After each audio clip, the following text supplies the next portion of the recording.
ఎన్టీఆర్ జిల్లా కొండపల్లిలో బుడమేరు కట్ట తెగడంతో ఇందిరమ్మ కాలనీ ముంపునకు గురైంది. ఇళ్లపై చిక్కుకున్న తమను రక్షించాల్సిన అక్కడి ప్రజలు కోరుతున్నారు. వరద నీటిలో చిక్కుకున్న ప్రజలను సురక్షిత ప్రాంతాలకు తరలించాలని అధికారులను ఆదేశించారు కలెక్టర్ వసంత్.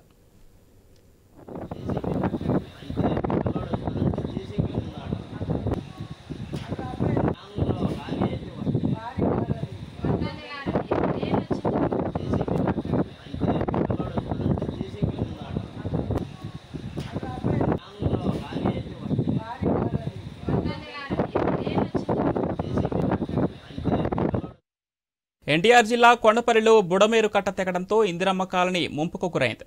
ఇళ్లపై చిక్కుకున్న తమను రక్షించాలని అక్కడి ప్రజలు కోరుతున్నారు. వరద నీటిలో చిక్కుకున్న ప్రజలను సురక్షిత ప్రాంతాలకు తరలించాలని అధికారులను ఆదేశించారు కలెక్టర్ వసంత్.